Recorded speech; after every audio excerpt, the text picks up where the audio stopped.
தென்னாடுடைய சிவனே போற்றி, எந்நாட்டவர்க்கும் இறைவா போற்றி.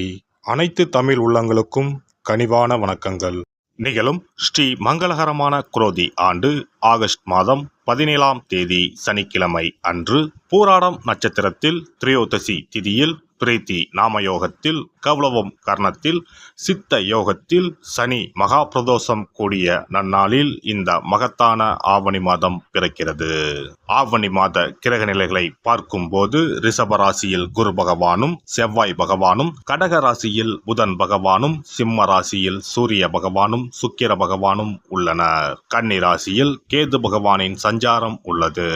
கும்ப ராசியில் சனி பகவான் வக்ரத்தில் உள்ளார். ராகு பகவான் மீனராசியில் பயணம் செய்கிறார். இந்த மாதம் கிரகங்களின் பெயர்ச்சி என எடுத்துக்கொண்டால் ஆவணி மாதம் 10ஆம் தேதி செவ்வாய் பகவான் ரிஷப ராசியில் இருந்து மிதுன ராசிக்கும், சுக்கிர பகவான் சிம்ம ராசியில் இருந்து கன்னி ராசிக்கும் பெயர்ச்சி அடைகின்றனர். ஆவணி மாதம் 15ஆம் தேதி புதன் பகவான் கடகராசியில் இருந்து சிம்ம ராசிக்கு இடப்பெயர்ச்சி அடைகின்றார். இந்த கிரகங்களின் பெயர்ச்சி மற்றும் சிம்மத்தில் இணையும் சூரியன் புதன், கன்னி ராசியில் இணையும் கேது சுக்கிரன் ஆகிய கிரகங்களால் இந்த ஆவணி மாதத்தில் உங்கள் ராசிக்கு உண்டாகும் சுப பலன்கள் என்ன என்பதனையும், அசுப பலன் ஏற்படுமாயின் ராசிக்காரர்கள் செய்ய வேண்டிய பரிகாரம் என்ன, வழிபட வேண்டிய தெய்வம் யார் என்பதனை பற்றி விரிவாக காண்போம்.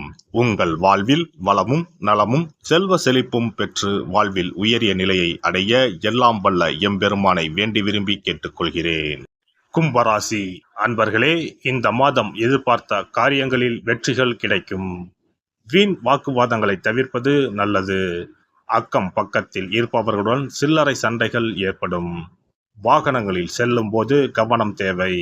பூர்வீக சொத்துக்களில் வரும் வருமானம் குறையலாம். தொழில் வியாபாரம் மந்தமாக இருந்தாலும் பணவரத்து திருப்தி தருவதாக அமையும். கடன்களை அடைப்பதில் வேகம் காட்டுவீர்கள். உத்தியோகத்தில் இருப்பவர்கள் கூடுதலாக உழைக்க வேண்டி இருக்கும். உங்களது வேலையை கண்டு மேலதிகாரிகள் திருப்தி அடைவார்கள். குடும்பத்தில் இருந்த இறுக்கமான நிலை மாறும். கணவன் மனைவிக்கு இடையே கருத்து வேற்றுமை உண்டாகலாம். கவனம் தேவை. பிள்ளைகள் விஷயத்தில் நிதானத்தை கடைபிடிப்பது நல்லது. நண்பர்கள் உறவினரிடம் பேசும்போது பக்குவமாக பேசுவது நன்மையை தரும். பெண்களை பொறுத்தவரை எந்த காரியத்திலும் சாதகமான பலன் பெற வாக்குவாதங்களை தவிர்ப்பது நல்லது. வெளியூர் பயணங்களின் போது கவனம் தேவை. கலைத்துறையினருக்கு இருந்த பிரச்சனைகள் குறையும். பேசி எடுக்கும் முடிவுகள் நன்மையை தரும். அடுத்தவர்களுக்காக எந்த பொறுப்பையும் ஏற்காமல் இருப்பது நல்லது. அரசியல் துறையினரை பொறுத்தவரை வழக்கத்தை விட கூடுதலாக உழைக்க வேண்டியிருக்கும். பொருள் வரத்து கூடும். வெளியூர் பயணம் செல்ல நேரலாம். வெற்றி பெற தடைகளை தாண்டி உழைக்க வேண்டியிருக்கும். பெரியோரின் ஆலோசனைப்படி செயல்படுவது நல்லது. மாணவர்களுக்கு கல்வியில் வெற்றி பெற கூடுதலாக உழைக்க வேண்டியிருக்கும். உங்களது நடவடிக்கைகள் பெற்றோருக்கு திருப்தியை தரும். நட்சத்திர பலன்கள் அவிட்டம் 3, 4ஆம் பாதங்கள். இந்த மாதம் குடும்பத்தில் சுகமும் நிம்மதியும் இருக்கும். குடும்பத்திற்கு அதிகப்படியான வருமானமும் கிடைக்கும். கணவன் மனைவிக்கு இடையே சகஜ நிலை காணப்படும். குழந்தைகள் திறமையை கண்டு அவர்களை பாராட்டுவீர்கள். உறவினர் வருகை இருக்கும். யாரிடம் பேசும்போதும் நிதானமாக பேசுவது நன்மையை தரும். சதயம் நட்சத்திரம் இந்த மாதம் எதிலும் மிகவும் கவனமாக ஈடுபடுவது நன்மையை தரும். திட்டமிட்டு செயல்படுவது வெற்றிக்கு உதவும். பணவரத்து அதிகரிக்கும். அதே நேரத்தில் செலவும் கூடும். எதிர்பார்த்த உதவிகள் கிடைக்கும். துணிச்சல் உண்டாகும். அதனால் எதை பற்றியும் முன்பின் யோசிக்காமல் செயல்களில் இறங்கிவிடுவீர்கள். தேவையற்ற இடமாற்றம் உண்டாகலாம். பூரட்டாதி 1, 2, 3ஆம் பாதங்கள். இந்த மாதம் தொழில் வியாபாரத்தில் ஈடுபட்டு இருப்பவர்களுக்கு கீழ்நிலையில் உள்ளவர்களால் லாபம் கிடைக்கப் பெறுவீர்கள். சரக்குகளை பாதுகாப்பாக வைத்துக் கொள்வது நல்லது. உத்தியோகத்தில் இருப்பவர்கள் எந்த ஒரு வேலையையும் செய்து முடிப்பதில் வேகம் காட்டுவார்கள். சக ஊழியர்கள் மூலம் உதவிகள் கிடைக்கும். சனிக்கிழமையில் முன்னோர்களுக்கு தீபம் ஏற்றி வணங்க உடல் ஆரோக்கியம் பெறும். கடன் பிரச்சனைகள் தீரும். சிறப்பு பரிகாரம்: சொந்த வீடு அமைவதற்கு ஆன்மீக பரிகாரம். சொந்த வீடு கனவு நிறைவேற வேண்டும் என்பதற்காக எத்தனையோ கோவிலுக்கு சென்று எத்தனையோ பூஜை வழிபாடு என செய்தும் ஒன்றும் நடக்கவில்லை என்பவர்கள் வீட்டிலேயே இந்த எளிய பரிகாரத்தை செய்து வந்தால் நல்ல பலன் கிடைக்கும். எளிமையான இந்த 2 பரிகாரங்களை செய்து வந்தால் விரைவில் சொந்த வீடு யோகம் அமையும். அதனால் நம்பிக்கையுடன் இந்த சக்தி வாய்ந்த வழிபாட்டை செய்து வரவும். எவ்வளவுதான் சொத்து பணம் இருந்தாலும் நமக்கென்று ஒரு வீடு இல்லை என்றால் அது மனக்குறையாகவே இருக்கும். சொந்த வீடு வாங்க முடியவில்லையே என்பது பலரின் ஏக்கமாகவும் கனவாகவும் இருந்து வருகிறது. சொந்த வீடு வாங்க வேண்டும், வாங்கிய இடத்தில் விரைவில் வீடு கட்ட வேண்டும், ஏற்கனவே துவங்கியிருந்த வீட்டின் பணிகளை பணப்பற்றாக்குறையால் கட்டி முடிக்க முடியவில்லையே என்ற கவலையில் இருப்பவர்கள் ஏராளம்.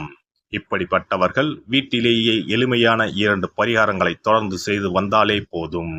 சொந்த வீடு வாங்க வேண்டும் என்று நினைப்பவர்கள், அதற்கான முயற்சியில் ஈடுபட்டிருப்பவர்கள் ஒரு சிறிய அகல் விளக்கில் விளக்கெண்ணெய் ஊற்றி தீபம் ஏற்ற வேண்டும். மகா விஷ்ணுவின் அவதாரங்களில் ஒன்றான வாமனரை மனதில் நினைத்து சொந்த வீடு அமைய வேண்டும் என்று பிரார்த்தனை செய்து கொண்டு மாதந்தோறும் வரும் திருவோண நட்சத்திரத்தன்று வீட்டின் அக்னி மூலையான தென்மேற்கு மூலையில் இந்த விளக்கை ஏற்றி வைக்க வேண்டும். அக்னி திசை என்பது மண்ணுக்குரிய திசையாகும்.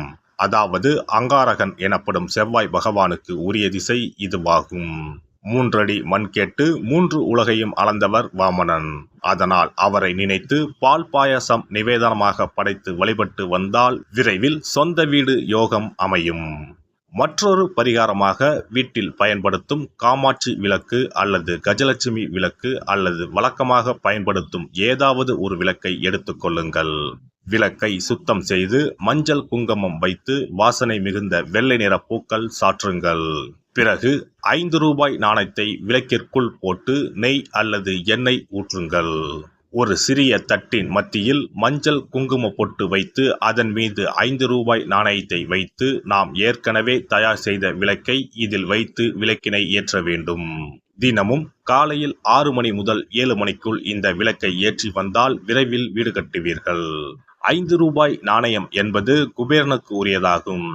இதை விளக்கில் போட்டு ஏற்றுவதால் வீடு கட்டுவதற்கான அல்லது வீடு வாங்குவதற்கான பணம் ஏதாவது ஒரு வழியில் உங்களுக்கு கிடைக்கும்.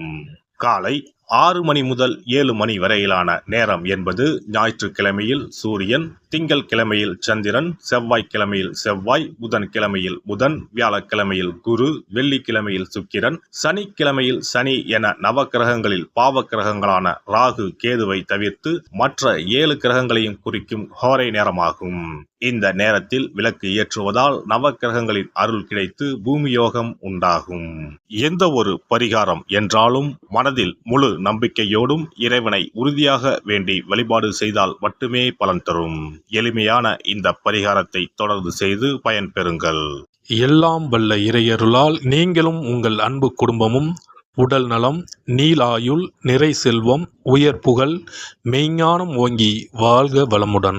இந்த வீடியோ பதிவு உங்களுக்கு பிடித்திருந்தால் லைக் பண்ணுங்க, கமெண்ட் பண்ணுங்க, ஷேர் பண்ணுங்க, மறக்காம சப்ஸ்கிரைப் பண்ணுங்க, பக்கத்துல இருக்கிற பெல் பட்டனை கிளிக் பண்ணுங்க. நன்றி, வணக்கம். ஓம் நமச்சிவாய, சிவாய நம.